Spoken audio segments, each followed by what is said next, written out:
What's up, everyone? I'm Alec from A Fistful of Vinyl. I'm sitting here with Erik and Dylan from Dollar Signs. Just jammed out on a session here. We're all feeling nice and warm here in the valley. And yeah, I don't know, I figured we could kind of talk about where you guys have come from. Erik, you played the show here, not here at Fistful of Vinyl at KXLU like 4 years ago. Yeah. So what 2013. what do you feel like has been like the most like prominent aspect of like Dollar Signs growth since then? Adding people helps a lot. Literal growth, gotcha. Yeah, I mean, I don't know. I think making songwriting a more collaborative process, I would probably say, is the definitive thing about our band. That's like very different. Because before, I would write the songs and we would just make them louder with the full band. Whereas now, usually I overwrite or underwrite songs, and then they're just like, no, that part sucks. We're gonna destroy it, or like, let's do this instead. You know, so it makes the songwriting a lot easier and a lot better. Just because I'm not a genius or anything. Yeah, there's a pretty long editing process that goes into each song. I feel like we spend a long time on each one as a group. Has the way that you've written songs kind of, well, I guess, has the way that you've written songs kind of changed the way you look at life, or has the way you look at life changed the way you've written songs? Because you have this very self-deprecating, self-aware tone, but it at times feels like it's like celebrating flaws as opposed to like feeling shame for them, which I think is important. Yeah, I think that that's definitely changed a lot since I started. I think when we started, the songs were very bitter and cynical, like all dumb 19-year-olds are. Guilty. And yeah, and so I think that now our band is way more about just like, you know, either laughing at and or just like accepting flaws inside of yourself, you know. I mean, it's still self-deprecating, but I think that there's a little bit more of a point to it now. Yeah, I think I think the key takeaway is to like not be so hard on yourself. You know, just trying to have a good time, because we all deal with the same shit at the end of the day. Have you found that the music you've performed or lyrics that you've written has had any like definitive influence on somebody else? Has somebody come to you and said like, your music did this for me? Yeah, I get messages usually with people with anime avatars on Twitter that DM me fairly regularly, which I appreciate, and it's very sweet of them. That are just like, hey, I was having a rough time and I listened to this song and it made me feel better. Yeah, which is good. We got emails pretty regularly after. I think it was our last tour, the tour before that. Somebody actually asked us for our address on Facebook, which was a little alarming. We gave it to them, and then they ended up just sending us like a nice letter. Yeah, I don't know why. We probably shouldn't have. You know, email exists for a reason, but yeah, but they sent you something nice. Yeah, they wrote us a nice letter. We put it on our fridge. Aww. We have like a section of nice letters from like people and a few mean ones. A few mean ones, yeah. Yeah. Hall of Shame. Yeah, it's great. There's one neighbor who would yell at us for making too much noise. Noise. They wrote noise with a C, like noise. Sounds like a compliment. Yeah. Yeah. Hey, you guys, great noise. Noise. So there were a couple terms just kind of like looking through your page on AF Records. Congratulations, by the way. Thanks. And kind of knowing what I've known about your band so far, there are a couple things that all kind of seem to resonate together. You know, your band named Dollar Signs, the idea of being called Student Loan Corps. And I think in your description you said you're like the personification of a hard pass on the American dream. Kind of talk to me about how these things all sort of like play together, like if they're a commentary on capitalism, genre specifications, like the promise of royalties in America or anything like that. Like, what do you feel like you're demonstrating by kind of? Well, I think that like when you take things to an extreme, you realize how silly they are. Because I mean, you know, like especially starting out, I felt like there was a lot of people that were in bands, but they don't even like music. They were just in bands because it's cool to be in a band, or to like make money. Which, if you want to make money, don't do music. That is the dumbest idea in the world.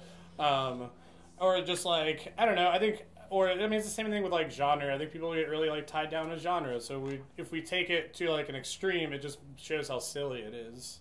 Also, we're like hard to explain because like I always just call us a pop punk band, but also like we're not really like I don't know what like we're not really a pop punk band. Maybe power pop. I don't even know. Yeah, it doesn't feel completely accurate. Like at the end of the day, it's always just been hard to specify ourselves. So like, why not just make jokes about it?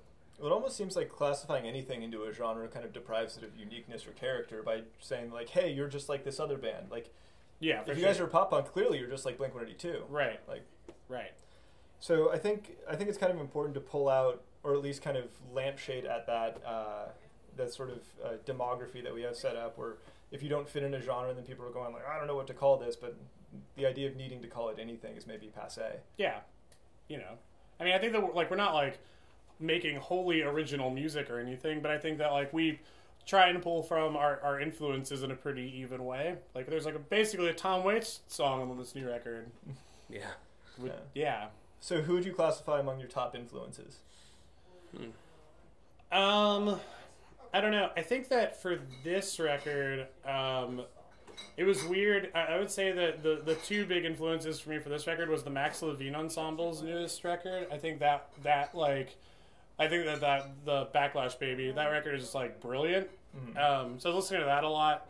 And then lyrically, I was listening to a lot of this hip hop artist named Open Mike Eagle, who he does just really like, his lyricism is really playful, even though he still says like pointed things. And so I was thinking about that a lot when you're writing this new record. I feel like we take a lot of inspiration from hip hop. Yeah, like a lot of inspiration. Interesting. In terms of like trading off vocals and like doing things like that. That I'm gonna have to listen for. It's interesting because watching this session now, I wouldn't have like thought to look for hip hop influence, but yeah, I mean, interesting. I'm gonna have to look for it now. Maybe it'd be closer to say that we're like the photo negative of hip hop. I mean, like we like love hip hop. I think all of us in the band are really big hip hop nerds. But I don't know. I think that it's there. Maybe. Yeah, I don't know. I mean, at least in the marketing. Definitely in the marketing. Typing in all caps, band name, $signs. We have a song that's named an emoji. I was going to ask about that. I have like a list of like little personal questions, like just for my own FYI. Yeah. So how do you announce that when you're playing it? The song is. Well, because it's kind of tied into another song, we just announce that other song and then just like ignore it. Yeah. It's hard to explain. Like this next song is called. It seemed like a fun choice. I don't know. We didn't know what to call the song. Because it's only 40 seconds long. Sure. Also, we just like, I think that we are just continuing the tradition of making people at our shows who just want to hear songs very frustrated because all of our song names are so silly. Yeah. Okay. All right, any audience requests? Half the audience goes, yeah. Yeah. You got it. Yeah. Can do. All right, so I was kind of like reading through this, and you guys had a successful post on Reddit recently, and I saw there were a lot of people on there just talking about how nice you guys are. I don't know if successful is a funny word half the people on there were like, "Oh, this fucking band sucks." Yeah, it was great. But the other half were talking about how pleasant and friendly you guys are. That's true. I mean, I think I don't know. This has been a weird year for us with signing with a label and things like that. Because people are like, "Wow, man, you guys are really blowing up," but it's just like, I mean, you're on AF Records now. When we go back home, we're gonna still go back to our jobs. Like it's not like we're famous or anything. Yeah, and like. It's funny too because a really old song got posted to Reddit, so it was like 2 records ago. Yeah. So I guess the criticism coming from that was just a little bit sour because it's like, no, it's like check out the new record, yeah. Like it's like totally different and like well recorded and. So those things you found annoying aren't around anymore. Yeah. I don't know how to explain that I'm not putting on a voice when I sing. I don't sound like the dude from the Front Bottoms. It's just my voice. Yeah. It's weird. Some guy on Reddit was like, "This should just be called Front Bottoms Core." It's great. Well, I remember somebody else commented that the members of $sign should have a battle royale to determine who is the sweetest. So as concisely or as long-windedly as you'd like, who would win that battle royale? Tommy. Of sweetness? Tommy. Yeah, Tommy, absolutely. How would it go down? I don't know. It's easy. It's easy. We would all focus on killing each other with kindness, and then Tommy would, like a beacon of hope, stand high above us and explain why we were wrong for doing that. I feel like that just describes every van argument we have. Yeah. Yeah. Tommy's the peacekeeper, for sure. Oh. So, 25 years down the line, do you guys still see yourselves playing music? Probably. What influence do you want to see? Sorry, Dylan, were you going to... No, I was going to say, like, no, I'm not maybe. going to play music. Like, maybe.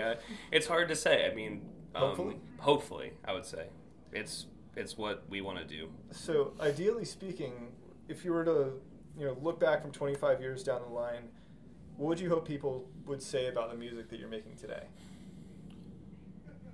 That's a really good question. Deep. Usually people just ask us where our band name came from. The currency, right? I think that I would just hope that the music was like a fun way to help you deal with your problems that's not really like escapist. I think that's like the thing that I try and go for with my lyrics, where like to say like you don't have to like run away from your problems. You can just like embrace them and like still have fun with it because you're not alone, I guess I just remember being a kid and really connecting to lyrics when I was younger. So I guess it's ambitious, but hopefully in 25 years somebody can feel the same way about our music as I felt about the Clash or the Dead Kennedys or even like Jeff Rosenstock or just like people we grew up listening to. Yeah. Or I hope in 25 years that mental illness is cured and no one relates to our music. That would be another good one. That would be great. That would be glorious. Mission accomplished. Well, there's three things I like to do in all of our interviews. I like to ask you guys what you're listening to right now, who you feel like deserves more attention than they're getting, and then because I find that so many people idealize musicians and think they're only musicians, I like to try to humanize them by making them answer one of 20 stupid questions that I've written that correlate to this D20. Cool. What do you want to do I first? love that. I feel like the roll of the die is like a climax thing, so maybe we'll do that last. Yeah, let's do that. Yeah. And before I left the room, because I got kind of focused on the die, so we were kind of talking about the influence of your music and like the hopes of people no longer being able to relate to like the struggles that you guys talk about in your music. Do you feel like what part of what you guys go through do you feel like is like not just informative of your music but like character building? The reason I ask is I've kind of found a philosophy that I like, or developed a philosophy that I like, is considering experience to have an absolute value, where you're not measuring positive or negative, you're just measuring distance from zero. Mm-hmm. So in what ways do you feel like the things that kind of influence your music develop you as people, assuming that they're kind of easy to take as negative without framing them in a like musical or potential way? Got this. So when I was diagnosed with an anxiety disorder when I turned 21, I had this problem with this like cyclical thing where every time I would have a panic attack, I would feel like all of the progress I made in like freeing myself of this was started over from zero. Yep. But I learned that that's a wrong way to think about it, and that every time you do have a panic attack and survive it, of course, which is every time because they can't hurt you, you get better and better and better at solving them. So I feel like in the way that correlates to music and our writing is that everyone who creates art will be embarrassed of their older work at some point in time, and you can only get better by failing or by I suppose exceeding the expectations that you set for yourself. So I feel like in the time that you spend struggling, it's all important and it's all progress towards the end goal. Mm-hmm. There's basically no such thing as a backslide. Yeah, no such thing, because you learn from all of it, and it's all relevant, as you said. Cool. Well, I appreciate you guys. I think a lot of people are going to find that valuable, what you just said. Hopefully. I mean, I think the most important thing is to understand that, like, you're never alone. And even with the weirdest symptoms of depersonalization, where you don't feel like a person, like, I think the most important thing for me has just been talking about it with other people, because just knowing that there's a solidarity in that disease makes it a lot easier to cope and deal with it. Very true. So let's, to kind of wrap things up, because I know you guys got to drive up to Oakland right now. What's on your playlist right now? Who deserves more attention than they're getting? I really love the new Roar record. It's really, really, really good. I've been spinning that a lot lately. I don't know. Besides that, I've honestly just been listening to a lot of older stuff. Yeah. Like what? As we were recording this record, I got really into Toys That Kill. And it made me listen to, like, the Exploding Hearts and the Clash again, and, like, sort of just getting back into, like, really, like, back to basics, like, really hook-driven rock and roll and punk. So I guess using that in the studio is important to remember to write good hooks and melodies and stuff. So yeah, I've just been really going backwards and listening to old records. Yeah, I mean, I've just been listening to a lot of Tom Waits and Mountain Goats, like always. Bands that aren't getting enough attention, I would say Martha is at the top of that list. Bad Idols from Tennessee. Yeah, check out Bad Idols. That band is great. Check out the band Fish Boy. We played with them in Denton, Texas, and they're great. Holy shit, they're so good. Same swimwear department on this tour, too. Yeah. That band fucking Houston. rules. All of their songs are about swimming. It's awesome. Horrible Girl and the Hot Mess. Yeah, Horrible Girl is great. Late Bloomer from Charlotte. Who else? There's a band from Wilmington called Faith Sealer that I think maybe have broken up, but check them out. They're great. I think they just broke up, but if you give them enough streams, maybe they'll come back to life. Revive them. Yeah. All right. Well, who wants to take the first roll? I'll take the first one. Whoops. Nice. Dylan answered That was half my the fault. serious, smart shit, so I'll do the dumb thing. All right, I got a list right here. Okay. That's a 13. It landed in the Yeah, crack. that's it. 13. 13. Lucky number 13. What's your go-to karaoke song? The Piano's Been Drinking by Tom Waits. It's true. But the thing is It's true. that not all karaoke places have it, which is a real bummer. If not, I do Tainted Love is a good one. And then Kiss from a Rose is another good one. Is that question for me as well? You can roll again or you can answer, whatever you prefer. We'll double up. I'll do Why not? both. All right, word, let's go. Yeah, the only song I sing at karaoke is Mr. Brightside. That's the only song. That normie trash shit. 14. 14. What's your favorite meal, or if you cook, favorite recipe? Oh, that's tough. I feel like everybody in this band, myself included, has an obsession with buffalo wings. So we go eat them every Monday for half price at this bar in Charlotte. Nice. We've been doing it for years. So I would have to say that. It's like the highlight of my week. Talking like traditional buffalo sauce, or like... Yeah, so No, I feel like get the weird with it. I get weird with I it. MC an open mic, then afterwards we all meet up there at this other bar called Sanctuary.